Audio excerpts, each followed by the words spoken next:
നമ്മൾ ഹിസ്റ്ററിയിൽ നമ്മൾ ഒന്നാമത്തെ ചാപ്റ്റർ നമ്മൾ ഏറെക്കുറെ അവസാനിപ്പിച്ചിട്ടുണ്ട് അല്ലേ. ഇനി നമ്മൾ പറയാൻ പോകുന്നത് ഹിസ്റ്ററിയിലെ രണ്ടാമത്തെ ചാപ്റ്റർ. അപ്പോൾ എല്ലാ കുട്ടികൾക്കും വീണ്ടും നമ്മുടെ ഹിസ്റ്ററി ക്ലാസ്സിലേക്ക് എല്ലാവരെയും സ്വാഗതം ചെയ്യാണ്. നമ്മൾ ഇന്ന് പറയാൻ വേണ്ടി പോകുന്നത് ഹിസ്റ്ററിയിലെ രണ്ടാമത്തെ ചാപ്റ്റർ. എന്താ രണ്ടാമത്തെ ചാപ്റ്ററിൻ്റെ പേര് പറയുന്നത്? World in the 20th century എന്നാണ് അല്ലേ. World in the 20th century, ലോകം 20ാം നൂറ്റാണ്ടിൽ വളരെ പ്രാധാന്യമറിയിക്കുന്ന ഒരു നൂറ്റാണ്ടാണ്, ഒരു സെഞ്ചുറിയാണ് ഏത് പറഞ്ഞാൽ 20th സെഞ്ചുറി അല്ലെങ്കിൽ 20ാം നൂറ്റാണ്ട് എന്ന് പറഞ്ഞാൽ. കാരണം എന്താണെന്ന് വെച്ചെങ്കിൽ first world war, second world war, തുടർന്നുണ്ടായിട്ടുള്ള കോൾഡ് വാർ തുടങ്ങിയിട്ടുള്ള വേൾഡ് ഹിസ്റ്ററിയിലെ പ്രധാനപ്പെട്ട സംഭവങ്ങളെല്ലാം ഉണ്ടായിട്ടുള്ള നൂറ്റാണ്ട് അല്ലെങ്കിൽ സെഞ്ചുറി ഏതാണ്? 20th സെഞ്ചുറിയാണ്. ഒന്നാം ലോക മഹായുദ്ധവും രണ്ടാം ലോക മഹായുദ്ധവും തുടർന്നുണ്ടായിട്ടുള്ള ശീതസമരങ്ങൾ ഇല്ലേ, അതേപോലെ തന്നെ വേൾഡ് ഇന്റർനാഷണൽ പീസ് ഓർഗനൈസേഷൻ ആയിട്ടുള്ള UNOയുടെ ഫോർമേഷൻ, ഐക്യരാഷ്ട്ര സംഘടനയുടെ രൂപീകരണം തുടങ്ങിയവയെല്ലാം നടന്നിട്ടുള്ള ഒരു കാലഘട്ടമാണ് 20ാം നൂറ്റാണ്ട് കാലഘട്ടം. ഓക്കെ, അപ്പോൾ ആ 20ാം നൂറ്റാണ്ടിനെ കുറിച്ചാണ്, ആ 20ാം നൂറ്റാണ്ടിൽ ഉണ്ടായിട്ടുള്ള ചില സംഭവങ്ങളെ കുറിച്ചാണ്. ഫസ്റ്റ് വേൾഡ് വാറും സെക്കൻഡ് വേൾഡ് വാറും കോൾഡ് വാറും, അതേപോലെ തന്നെ അമേരിക്ക ബിഗ്ഗസ്റ്റ് പവറായിട്ട്, ലോകത്തിലെ പ്രധാനപ്പെട്ട രാജ്യമായിട്ട് അമേരിക്ക മാറുന്നത് അല്ലേ, ആ തുടങ്ങിയിട്ടുള്ള കാര്യങ്ങളെ കുറിച്ചാണ് നമ്മൾ ഇവിടെ പഠിക്കുന്നത്, ഈ രണ്ടാമത്തെ പാഠത്തിൽ നമ്മൾ പഠിക്കുന്നത്. ഓക്കെ, നമുക്ക് പറയാം നമ്മുടെ ചാപ്റ്ററിൽ, സെക്കൻഡ് ചാപ്റ്ററിൽ ഫസ്റ്റ് നമ്മൾ പറയുന്നത് ഈ ഒരു ഫ്ലോ ചാർട്ട് പോലെ എഴുതിയിട്ടുള്ള കാര്യങ്ങളാണ് ശ്രദ്ധിക്കാം. ഫസ്റ്റ് എന്താ ഭാഷ എഴുതിയിരിക്കുന്നത്? ഇൻഡസ്ട്രിയൽ റവല്യൂഷൻ എഴുതിയിട്ടുണ്ട് അല്ലേ. എന്താണ്? വ്യവസായ വിപ്ലവം. രണ്ടാമത്തത് ക്യാപിറ്റലിസം, മുതലാളിത്തം. കൊളോണിയലൈസേഷൻ എന്ന് പറഞ്ഞാൽ എന്താ? കോളനി വൽക്കരണം. ലാസ്റ്റ് എഴുതിയിരിക്കുന്ന നോക്കൂ, ഇമ്പീരിയലിസം എന്ന് പറഞ്ഞാൽ സാമ്രാജ്യത്വം. അപ്പൊ ഈ ഒരു ഫ്ലോ ചാർട്ട് നിങ്ങൾക്ക് ഓർമ്മ വരണം. എന്താ പറയുന്നത്? Industrial revolution leads to capitalism, capitalism leads to colonialization, colonialization leads to imperialism. നമുക്കൊന്നും കൂടെ എഴുതാം. imperialism is the, ശ്രദ്ധിക്കട്ട, imperialism is the important causes for ഏതാണ്? first world war. എന്താ പറയാ? imperialism is the important causes for first world war. ശ്രദ്ധിക്കുക, അതിൽ ആദ്യത്തെ topic നോക്കുക. എന്താണ് ഇൻഡസ്ട്രിയൽ റവല്യൂഷൻ എന്ന് പറഞ്ഞാൽ? വ്യവസായ വിപ്ലവം എന്ന് പറഞ്ഞാൽ എന്താണ് നോക്കേ. Industrial revolution started in the 18th century period in England എന്നാണ്. 18ാം നൂറ്റാണ്ട് കാലഘട്ടങ്ങളിൽ ഇംഗ്ലണ്ടിലാണ് എന്താരംഭിക്കുന്നത്? വ്യവസായ വിപ്ലവം അല്ലെങ്കിൽ ഇൻഡസ്ട്രിയൽ റവല്യൂഷൻ ആരംഭിക്കുന്നത്. എന്താണ് ഇൻഡസ്ട്രിയൽ റവല്യൂഷൻ എന്ന് പറഞ്ഞാൽ? ഇംഗ്ലണ്ടിൽ to established large number of factories in England എന്നാണ്. ഇംഗ്ലണ്ടിലെ പല ഭാഗങ്ങളിലും ധാരാളം ഫാക്ടറികൾ സ്ഥാപിക്കുക, ധാരാളം ഫാക്ടറികൾ അല്ലെ എന്താ ചെയ്ത് എസ്റ്റാബ്ലിഷ് ചെയ്യുകയാണ് ഉണ്ടായിട്ടുള്ളത്. ഈ ഫാക്ടറികളിലെല്ലാം എന്താണ്? മെഷീൻസ് ഉപയോഗിച്ചുകൊണ്ട് അല്ലെ, എന്താണ് ഫാക്ടറികളൊക്കെ എന്താണ്? മെഷീൻസ്, യന്ത്രങ്ങൾ ഉപയോഗിച്ചുകൊണ്ട് at lesser time more goods to be produced എന്നാണ്. കുറഞ്ഞ സമയം കൊണ്ട് ധാരാളം വസ്തുക്കൾ എന്താ ചെയ്യുന്നത്? ഉൽപ്പാദിപ്പിക്കുകയാണ്.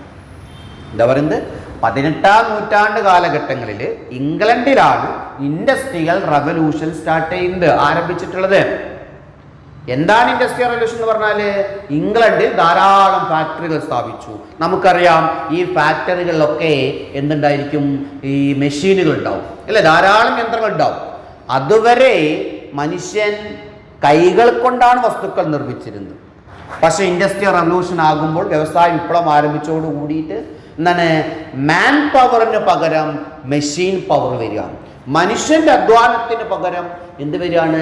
മെഷീനുകൾ, അല്ലെ, യന്ത്രങ്ങൾ ഉപയോഗിച്ചുകൊണ്ട് പ്രൊഡക്ഷൻ നടത്തുകയാണ്. അപ്പൊ നമുക്കറിയാം, ഒരു യന്ത്രമാണെങ്കിൽ ആ മെഷീൻ എന്ത് ചെയ്യും? ഒരു യന്ത്രം എന്ത് ചെയ്യും? കുറഞ്ഞ സമയം കൊണ്ട് ധാരാളം വസ്തുക്കൾ ഉണ്ടാക്കില്ലേ? ധാരാളം ഗുഡ്സ് പ്രൊഡ്യൂസ് ചെയ്യില്ലേ? ഇല്ലേ? അപ്പൊ അവിടെ എന്തുണ്ടാവുകയാണ്? പ്രൊഡക്ഷൻ ഉണ്ടായിട്ടുള്ള, ഇൻഡസ്ട്രിയൽ പ്രൊഡക്ഷൻ ഉണ്ടായിട്ടുള്ള ആ വലിയ വർധനവിനെയാണ് നമ്മൾ എന്ത് വിളിക്കുന്നത്? ഇൻഡസ്ട്രിയൽ റവല്യൂഷൻ അല്ലെങ്കിൽ വ്യവസായ വിപ്ലവം എന്ന് പറയുന്നത്. എന്താണ് ഇൻഡസ്ട്രിയൽ റവല്യൂഷൻ, വ്യവസായ വിപ്ലവം എന്ന് പറഞ്ഞാൽ ഇംഗ്ലണ്ടിലാണ് വ്യവസായ വിപ്ലവം ആരംഭിക്കുന്നത്. 18ാം നൂറ്റാണ്ട് കാലഘട്ടങ്ങളിലാണ്. ഓക്കെ, ഇംഗ്ലണ്ടിൽ മെഷീൻസിന്റെ ഹെൽപ്പോട് കൂടിയിട്ട് അവിടെ എന്ത് കൂടുകയാണ്? പ്രൊഡക്ഷൻ, ഉൽപാദനം കൂടുകയാണ്. മനസ്സിലാവും? പ്രൊഡക്ഷൻ, വളരെയധികം പ്രൊഡക്ഷൻ കൂടുകയാണ്. ആ പ്രൊഡക്ഷൻ ഉണ്ടായിട്ടുള്ള ഇൻക്രിമെന്റിനെയാണ് നമ്മൾ എന്ത് വിളിക്കുന്നത്? ഇൻഡസ്ട്രിയൽ റവല്യൂഷൻ എന്ന് പറഞ്ഞാല്, വ്യവസായ വിപ്ലവം എന്ന് പറഞ്ഞാല്. വ്യവസായ വിപ്ലവം ആരംഭിച്ചത് ഇംഗ്ലണ്ടിലാണ്. പക്ഷെ അത് അവിടെ മാത്രം എന്തില്ല, ഒതുങ്ങി നിൽക്കുന്നില്ല. ആ വ്യവസായ വിപ്ലവം എവിടേക്ക്? ഇംഗ്ലണ്ടിൽ നിന്ന് അതർ നാഷൻ, മറ്റ് യൂറോപ്യൻ നാഷനുകളിലേക്ക് വ്യവസായ വിപ്ലവം എന്താണ്? സ്പ്രെഡ് ചെയ്യാൻ. മനസ്സിലാവണ്ട? മറ്റ് എല്ലാ യൂറോപ്യൻ രാജ്യങ്ങളിലും എന്തുണ്ടാവുകയാണ്? ഇതേപോലെ ധാരാളം ഫാക്ടറികൾ സ്ഥാപിക്കപ്പെടുകയാണ്. ഈ ഫാക്ടറികളിലെല്ലാം മെഷീൻസിന്റെ ഹെൽപ്പോട് കൂടിയിട്ട് എന്ത് നടത്തുകയാണ്? പ്രൊഡക്ഷൻ നടത്തുകയാണ്. അപ്പൊ അവിടെ എന്ത് കൂടും? എല്ലാ യൂറോപ്യൻ രാജ്യങ്ങളിലും ഇൻഡസ്ട്രിയൽ പ്രൊഡക്ഷൻ, വ്യാവസായിക ഉൽപാദനം കൂടുകയാണ്. ഈ ഉൽപ്പാദിപ്പിച്ച വസ്തുക്കളെല്ലാം അതാത് രാജ്യങ്ങളിൽ സെല് ചെയ്യാൻ പറ്റുമോ? വിൽക്കാൻ പറ്റുമോ? ഇല്ല, വിറ്റ് പോകുന്നില്ല. അപ്പൊ ഇംഗ്ലണ്ടില് ധാരാളം ഫാക്ടറികൾ സ്ഥാപിച്ചു. ആ ഫാക്ടറികളിൽ ഉണ്ടാക്കിയിട്ടുള്ള വസ്തുക്കൾ, പ്രൊഡ്യൂസ് ചെയ്ത പ്രൊഡക്റ്റുകൾ അവിടെ മാത്രം എന്തില്ല, സെല് ചെയ്ത് പോകുന്നില്ല. കാരണം എന്താ? ഓവർ പ്രൊഡക്ഷൻ ആണ്, ധാരാളം ഉൽപാദനം നടത്തുകയാണ്. അപ്പൊ അധികമായിട്ട് ഉൽപ്പാദിപ്പിച്ച വസ്തുക്കള്, അല്ലെ, ധാരാളം എന്ത് കൂടുകയാണ്? പ്രൊഡക്ഷൻ ധാരാളം കൂടുകയാണ്. അപ്പൊ ആ പ്രൊഡക്ഷൻ ഉണ്ടായിട്ടുള്ള ഇൻക്രിമെന്റിനെയാണ് നമ്മൾ എന്ത് വിളിക്കുന്നത്? ഇൻഡസ്ട്രിയൽ റവല്യൂഷൻ എന്ന് പറഞ്ഞാൽ. അപ്പൊ ഇൻഡസ്ട്രിയൽ റവല്യൂഷന്റെ ഭാഗമായിട്ട് എന്താണ്? Industrial revolution leads to capitalism എന്നാണ്. വ്യവസായ വിപ്ലവമാണ് മുതലാളിത്തത്തിന് കാരണമായത്. അതെങ്ങനെയാണ്? ഈ പല പല ഫാക്ടറികളും ചില മുതലാളിമാരുടെ നിയന്ത്രണത്തിലാവില്ലേ? ചില ആളുകളുടെ നിയന്ത്രണത്തിലാവില്ലേ? ഇല്ലേ? നമ്മൾ ആ ആളുകളെ നമ്മൾ എന്താ വിളിക്കുക? ക്യാപിറ്റലിസ്റ്റ്, എന്താ പറയാ, മുതലാളി എന്ന് വിളിക്കാറുണ്ട്. ശ്രദ്ധിക്കുക, what you mean by capitalism? Capitalism is the economic system, അല്ലെ, and production and distribution are controlled by the capitalist with the aim of profit. എന്താണ് മുതലാളിത്തം എന്ന് പറഞ്ഞാല്? എന്താണ്? ഇൻഡസ്ട്രിയൽ റവല്യൂഷന്റെ, വ്യവസായ വിപ്ലവത്തിന്റെ ഫലമായിട്ട് ധാരാളം ഫാക്ടറികൾ ഉണ്ടായി. ആ ഫാക്ടറികളിലൊക്കെ മുതലാളിമാരെ നമ്മൾ എന്താ വിളിക്കുക? ക്യാപിറ്റലിസ്റ്റ് എന്നാണ് വിളിക്കുന്നത്, അല്ലെ? Capitalism is the economic system, production and distribution are controlled by the capitalist with the aim of profit. എന്താണ്? അല്ലെ, ലാഭം മാത്രം ലക്ഷ്യമാക്കിക്കൊണ്ട് എന്താണ്? ഉൽപാദനത്തെയും വിതരണത്തെയും ചില മുതലാളിമാർ, ചില ആളുകൾ മാത്രം നിയന്ത്രിക്കുന്ന ഒരു എക്കണോമിക് സിസ്റ്റമാണ്, ഒരു സാമ്പത്തിക വ്യവസ്ഥിതിയാണ് എന്ത് പേരിൽ അറിയപ്പെടുന്നത്? മുതലാളിത്തം എന്ന പേരിൽ അറിയപ്പെടുന്നത്. ഓക്കെ, അപ്പൊ ഞാൻ പറഞ്ഞു, ഇൻഡസ്ട്രിയൽ റവല്യൂഷന്റെ ഭാഗമായിട്ട് ഫാക്ടറികൾ ഉണ്ടായി. ആ ഫാക്ടറികളെ നിയന്ത്രിക്കുന്ന വ്യക്തികളാണ് ആര്? മുതലാളിമാര്. ആ മുതലാളിത്തത്തിന്റെ, അവരുടെ ആ ഗ്രൂപ്പിനെ നമ്മൾ എന്താ വിളിക്കുക? ക്യാപിറ്റലിസം അല്ലെങ്കിൽ മുതലാളിത്തം എന്നാണ് വിളിക്കുന്നത്. ഇല്ലേ? എന്താണ്? ലാഭം മാത്രം ലക്ഷ്യം വെച്ചുകൊണ്ട് ഉൽപാദനത്തെയും വിതരണത്തെയും നിയന്ത്രിക്കുന്ന, അല്ല, ഒരു കൂട്ടം ആളുകൾ മാത്രം നിയന്ത്രിക്കുന്ന ഒരു സംവിധാനമാണ് ഏത് പറഞ്ഞാല്? ക്യാപിറ്റലിസം അല്ലെങ്കിൽ മുതലാളിത്തം എന്ന് പറഞ്ഞാൽ. Capitalism leads to colonialisation. ശ്രദ്ധിക്കണ്ട, ക്യാപിറ്റലിസം എന്തായിട്ട് മാറുകയാണ്? കൊളോണിയലൈസേഷൻ അല്ലെങ്കിൽ എന്താണ്? കോളനിവൽക്കരണമായിട്ട് മാറുകയാണ്. അതെങ്ങനെയാണെന്നാണ് നമ്മൾ പഠിക്കുന്നത്. ശ്രദ്ധിക്കുക, ക്യാപിറ്റലിസം എങ്ങനെയാണ് എന്തായി കൊളോണിയലിസമായി മാറിയത്? മുതലാളിത്തം എങ്ങനെയാണ് കോളനിവൽക്കരണമായി മാറിയത്? ശ്രദ്ധിക്കും. അപ്പൊ ഞാൻ പറഞ്ഞു, എന്താണ്? ഇൻഡസ്ട്രിയൽ റവല്യൂഷന്റെ ഭാഗമായിട്ട് ഇംഗ്ലണ്ടിൽ, അല്ലെ, അത് ആരംഭിച്ചു. ഇംഗ്ലണ്ടിൽ പ്രൊഡക്ഷൻ കൂടി അല്ലെ, തുടർന്ന് ഇൻഡസ്ട്രിയൽ റവല്യൂഷൻ എവിടേക്ക് മാറുകയാണ്? മറ്റ് യൂറോപ്യൻ രാജ്യങ്ങളിലൊക്കെ ഇതേപോലെ ഫാക്ടറികൾ ഉണ്ടായി, അവിടങ്ങളിലൊക്കെ എന്ത് കൂടി? പ്രൊഡക്ഷൻ കൂടുകയാണ്. അപ്പോൾ ഓവർ പ്രൊഡക്ഷൻ ഉണ്ടാവുക, ജനങ്ങൾക്ക് ആവശ്യമുള്ളതിനേക്കാൾ കൂടുതൽ ഗുഡ്സ് അല്ലെ, മോർ ഗുഡ്സ് എവിടെ പ്രൊഡ്യൂസ് ചെയ്യാണ്? യൂറോപ്യൻ യൂറോപ്യൻ രാജ്യങ്ങളിൽ ഉൽപ്പാദിപ്പിക്കുകയാണ്. അപ്പൊ ഈ ഓവറായിട്ട് പ്രൊഡ്യൂസ് ചെയ്ത ഗുഡ്സ് സെല് ചെയ്ത് പോകുന്നില്ല, വിറ്റ് പോകുന്നില്ല. അപ്പൊ അതിന് അത് വിൽക്കാൻ വേണ്ടിയിട്ട് മുതലാളിമാർ എന്താ ചെയ്യുന്നത്? ഈ ക്യാപിറ്റലിസ്റ്റ് എന്ന് പറഞ്ഞ ക്യാപിറ്റലിസ്റ്റ് എന്ന് പറഞ്ഞില്ലേ, മുതലാളിമാര്, ഫാക്ടറികളിലെ ഓണർമാര്, ആ മുതലാളിമാര് അല്ലെ അവിടെ കൂടുതലായിട്ട് പ്രൊഡ്യൂസ് ചെയ്ത ഗുഡ്സുകൾ എവിടേക്ക് വിൽക്കാൻ കൊണ്ടുവരികയാണ്? ഏഷ്യൻ ആഫ്രിക്കൻ രാജ്യങ്ങളിലേക്ക് അല്ലെ, എന്താണ്? ഏഷ്യൻ ആഫ്രിക്കൻ രാജ്യങ്ങളിലേക്ക്, ഏഷ്യൻ കോണ്ടിനെന്റിലെയും ആഫ്രിക്കൻ കോണ്ടിനെന്റിലെയും അല്ലെ രാജ്യങ്ങളിലേക്ക് എന്താണ്? യൂറോപ്പിൽ അധികമായിട്ട് ഉൽപ്പാദിപ്പിച്ച വസ്തുക്കൾ അല്ലെ എവിടേക്ക്? ഏഷ്യൻ ആഫ്രിക്കൻ രാജ്യങ്ങളിൽ കൊണ്ടുവന്ന് വിൽക്കാൻ ശ്രമിക്കുകയാണ്. നമ്മൾ പഠിച്ചിട്ടുണ്ട്, ബ്രിട്ടീഷുകാരും പോർച്ചുഗീസുകാരും ഡച്ചുകാരും എല്ലാം ഇന്ത്യയിലേക്ക് വന്നത് അല്ലെ എന്തിനു വേണ്ടിയിട്ടാണ്? അവരുടെ രാജ്യങ്ങളിൽ ഉൽപ്പാദിപ്പിച്ച വസ്തുക്കൾ വിറ്റഴിക്കാൻ വേണ്ടി, കച്ചവടത്തിന് വേണ്ടി, ട്രേഡിന് വേണ്ടിയാണ് ബ്രിട്ടീഷുകാരും പോർച്ചുഗീസുകാരും ഡച്ചുകാരും ഫ്രഞ്ചുകാരും എല്ലാം എവിടേക്ക് എത്തിയത്? ഇന്ത്യയിലേക്ക് വരുന്നത് പഠിച്ചിട്ടുണ്ട്. അത് തന്നെയാണ് ഇവിടെ പറയുന്നത്. സോണ്ട വ്യവസായ വിപ്ലവത്തിന് ഫലമായിട്ട് ധാരാളം വസ്തുക്കൾ ഉൽപ്പാദിപ്പിച്ചു, ഓവർ പ്രൊഡക്ഷൻ ഉണ്ടായി. ആ ഓവറായി പ്രൊഡ്യൂസ് ചെയ്ത വസ്തുക്കൾ വിൽക്കാൻ വേണ്ടിയിട്ട് മുതലാളിമാർ എവിടേക്ക് വന്നു? ഏഷ്യൻ ആഫ്രിക്കൻ രാജ്യങ്ങളിലേക്ക് വരികയാണ് അല്ലെ. ഇനി ശ്രദ്ധിച്ചോ, what you mean by colonialisation എന്ന് പറഞ്ഞാൽ ശ്രദ്ധിക്കുക. Using political power and military force the European countries. എന്താണ്? Using political power and military force the European countries economically exploited the Asian African nation and later they become colonies of European countries. അല്ലെ, this is known as colonialisation എന്നാണ്. എന്താണ് കോളനിവൽക്കരണം എന്ന് പറഞ്ഞാൽ? രാഷ്ട്രീയ അധികാര ശക്തി ആർക്കുണ്ട്? European രാജ്യങ്ങൾക്ക് അല്ലെ പൊളിറ്റിക്കൽ പവർ കൂടുതലാണ്. അതോടൊപ്പം അവർക്ക് മിലിറ്ററി ഫോഴ്സ്, സൈനിക സംവിധാനങ്ങളെയും ഉപയോഗപ്പെടുത്തിക്കൊണ്ട് യൂറോപ്യൻ രാജ്യങ്ങൾ എന്താണ്? ഏഷ്യൻ ആഫ്രിക്കൻ രാജ്യങ്ങൾ, ഇന്ത്യ പോലെയുള്ള അല്ലെ എന്താണ് ഏഷ്യൻ ആഫ്രിക്കൻ രാജ്യങ്ങളെ അവരെന്താണ്? കോളനിയാക്കി മാറ്റുകയാണ്. നമ്മൾ പഠിച്ചിട്ടുണ്ട്, ആദ്യം കച്ചവടത്തിന് വേണ്ടി വന്ന യൂറോപ്യന്മാര് അല്ലെ ഇന്ത്യയിൽ എന്താണ് വസ്തുക്കളൊക്കെ വിൽക്കാൻ തുടങ്ങി. ക്രമേണ പതുക്കെ അവരെന്ത് ചെയ്യാൻ തുടങ്ങി? അവരുടെ സൈനിക ശക്തിയും അല്ലെ അവരുടെ സൈനിക ശക്തിയും രാഷ്ട്രീയ അധികാരങ്ങളും ഉപയോഗിച്ചുകൊണ്ട് ഇന്ത്യയുടെ പ്രദേശങ്ങളെ പിടിച്ചടക്കാൻ ശ്രമിച്ചു എന്ന് പറഞ്ഞിട്ടുണ്ട്.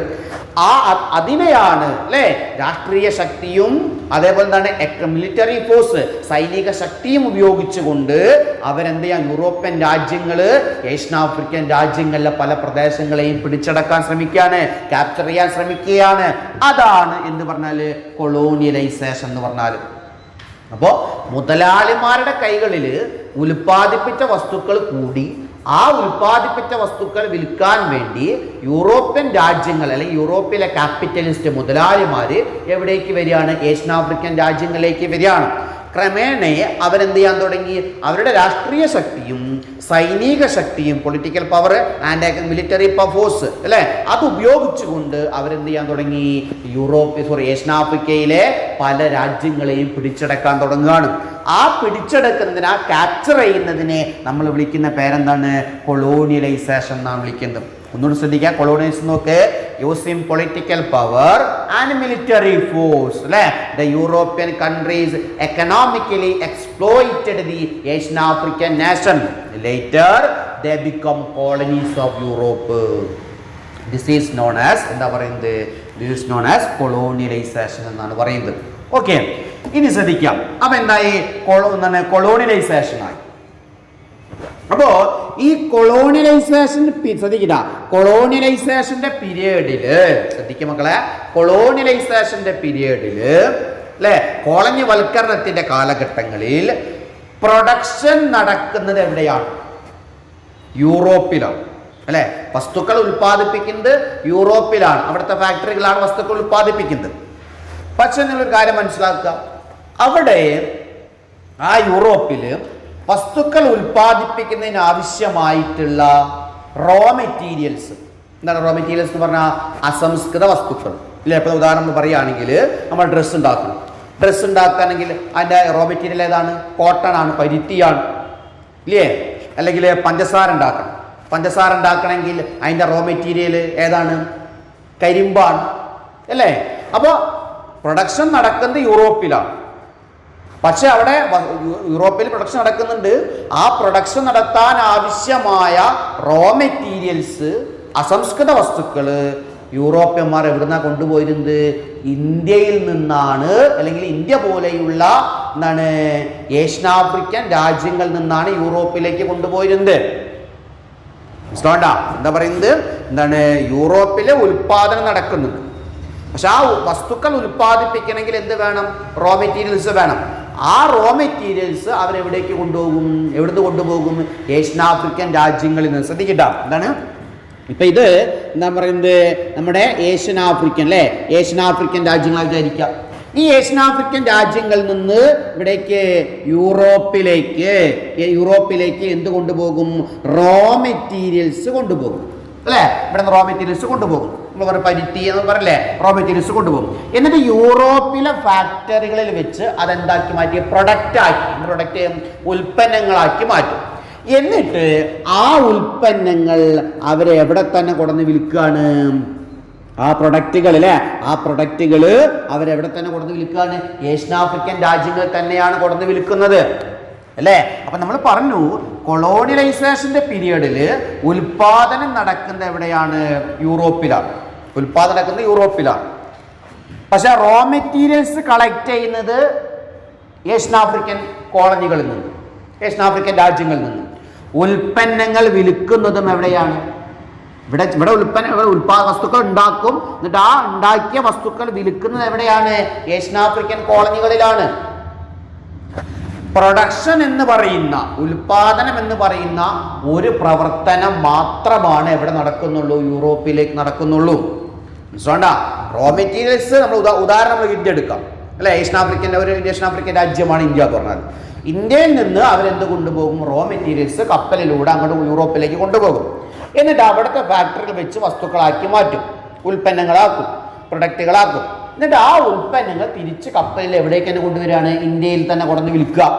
അപ്പൊ ഇവിടുന്ന് അങ്ങോട്ട് കൊണ്ടുപോകണം റോ മെറ്റീരിയൽസ്, പ്രൊഡക്റ്റുകൾ അവിടെ നിന്ന് ഇങ്ങോട്ട് തന്നെ കൊണ്ടുവരും ചെയ്യണം. ഉൽപാദനം മാത്രം ഇവിടെ നടക്കുന്നുള്ളൂ, യൂറോപ്പിൽ നടക്കുന്നുള്ളൂ. മനസ്സിലാവണ്ട? അപ്പോ ഈ കാലഘട്ടങ്ങളിൽ യൂറോപ്യന്മാർ ചിന്തിക്കുക, എന്താണ് അല്ലെ പ്രോഫിറ്റ്, ലാഭം കൂട്ടാനുള്ള മാർഗം എന്താണ്? അപ്പൊ അവർ ചിന്തിക്കുമ്പോൾ അവർ മനസ്സിലാക്കുകയാണ്, യൂറോപ്പിൽ നടക്കുന്ന പ്രൊഡക്ഷൻ, യൂറോപ്പിൽ നടക്കുന്ന ഉൽപാദനം, പ്രൊഡക്ഷൻ എവിടേക്ക് മാറ്റാൻ? കോളനികളിലേക്ക്, ഏഷ്യൻ ആഫ്രിക്കൻ കോളനികളിലേക്ക് മാറ്റാൻ വേണ്ടി അവർ തീരുമാനിക്കുക. കാരണം എന്തായാലും മാറ്റാൻ തീരുമാനിക്കാനുള്ള കാരണം എന്താ? അവര് യൂറോപ്പിലാണല്ലോ പ്രൊഡക്ഷൻ നടക്കുന്നത്. ആ യൂറോപ്പിലെ പ്രൊഡക്ഷൻ എവിടേക്ക് ചേഞ്ച് ചെയ്യാൻ? കോളനികളിലേക്ക്, ഏഷ്യൻ ആഫ്രിക്കൻ രാജ്യങ്ങളിലേക്ക് അല്ലെ ചേഞ്ച് ചെയ്യാൻ വേണ്ടിയിട്ട് ശ്രമിക്കുകയാണ്. എന്താ അതിനുള്ള കാരണം? എന്താണ്? എന്തുകൊണ്ടാണ് പ്രൊഡക്ഷൻ യൂറോപ്പിൽ നിന്ന് ഏഷ്യൻ ആഫ്രിക്കൻ രാജ്യങ്ങളിലേക്ക് മാറ്റുന്നത്?